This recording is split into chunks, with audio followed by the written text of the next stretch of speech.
Hello सखी, सखीज kitchen मीनाक्षीमध्ये तुम्हा सर्वांचं खूप खूप स्वागत. आज आपण एकदम गुबगुबीत, मऊ लुसलुशीत आणि दुधामध्ये टाकताच विरघळणारी पुरणाची पोळी कशी बनवायची ते दाखवणार आहे. अतिशय सुंदर अशी रेसिपी असणार आहे. व्हिडिओ स्किप न करता शेवटपर्यंत पूर्ण पहा. चला तर मग सुरुवात करूयात. इथे मी 1 वाटी चण्याची डाळ घेतलेली आहे.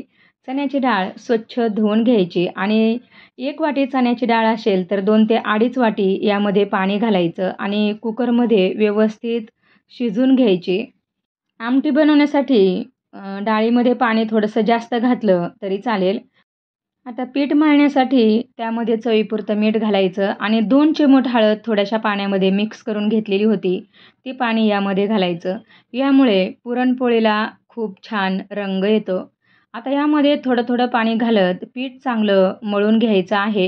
एकदम पाणी घालायचं नाही. थोडं-थोडं पाणी घालतच पीठ मळायचं आहे. पीठ मळून झालं की यामध्ये तेल घालायचं आहे आणि अशा पद्धतीने पीठ चांगलं तिंबून घ्यायचं.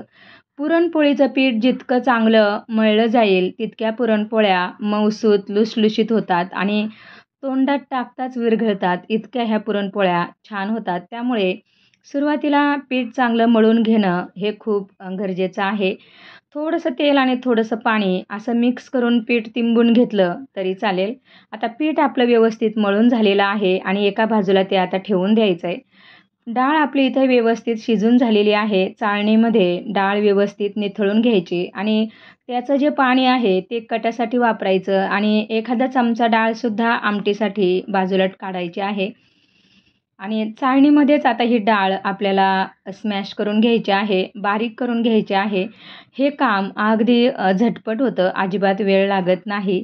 डाळ वाटून झालेली आहे. आता यामध्ये 1 वाटी जर आपण डाळ घेतलेली असेल, तर 1 वाटी यामध्ये गूळ घालून घ्यायचा आणि गूळ किसूनच घालायचा, म्हणजे लवकर विरघळला जातो आणि 1 चमचाभर तूप असं कडेने सोडून घ्यायचं, म्हणजे पुरण जे आहे ते तळाला चिटकून राहत नाही आणि आपल्या पुरणपोळीला चवसुद्धा खूप छान येते.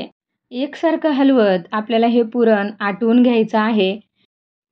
तुमचं पीठ जर घट्ट असेल किंवा तुम्हाला घट्ट पिठाच्या पोळ्या व्यवस्थित जमतात, तर त्यासाठी पुरणसुद्धा थोडंसं घट्टच पाहिजे आणि जर मऊ लुसलुशीत पीठ मळलेलं असेल, तर पुरणसुद्धा मऊ लुसलुशीतच पाहिजे. मात्र पचपचीत ठेवायचं नाही. त्याला चिकटपणा आला पाहिजे.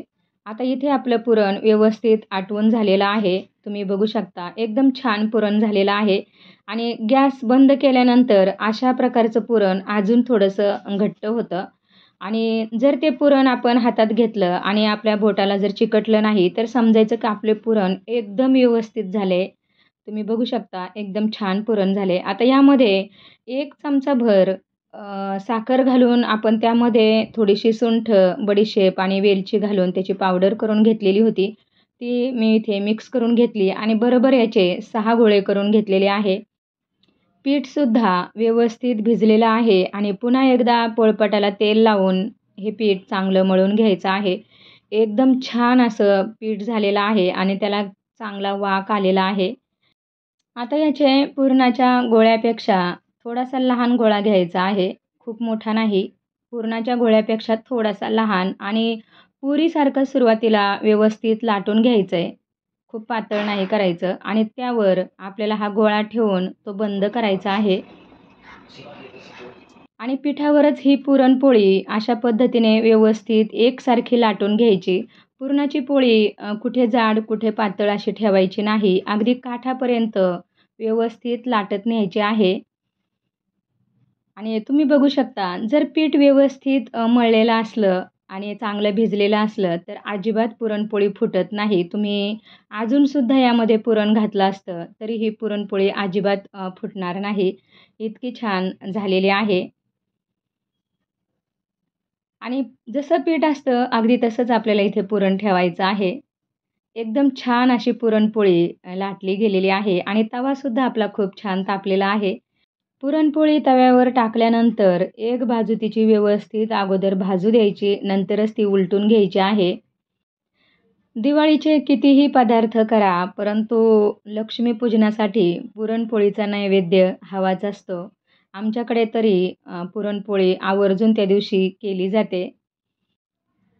तुम्ही बघू शकता आपली ही पुरणपोळी अगदी काठोकाठ अशी फुगलेली आहे. जर व्यवस्थित पुरण बनवलं आणि पीठ चांगलं जर मळून घेतलं, तर पुरणपोळी अशीच काठोकाठ फुगते आणि अजिबात फुटत नाही. लाटतानाही फुटत नाही आणि भाजतानाही फुटत नाही. दोन्ही बाजूनी व्यवस्थित तेल लावून घ्यायचं आहे आणि अगदी थोडीशी हळद घालायची, जास्त नाही. म्हणजे पुरणपोळीला रंग छान येतो. तर काही भागामध्ये हळद घातली जाते, काही भागामध्ये नाही घातली जात. आणि अशी डाग पडेपर्यंत खरपूस पुरणपोळी घालायची, म्हणजे चवीला जास्त छान लागते. तर मी अशाच पद्धतीने सगळ्या पुरणपोळ्या बनवून घेणार आहे. इथे आपल्या पुरणपोळ्या तयार झालेल्या आहेत. तुम्ही दुधासोबत खा किंवा खिरीसोबत खूप छान लागतात किंवा फक्त तुपाची धार जरी यावर टाकून अशी पुरणपोळी खाल्ली तरी छानच लागते. तुम्हाला आजची ही पुरणपोळीची रेसिपी कशी वाटली कमेंटमध्ये नक्की सांगा. तुम्हीसुद्धा बनवून बघा आणि आपल्या चॅनलला लाईक, शेअर आणि सबस्क्राईब करा. Thank you. बाय.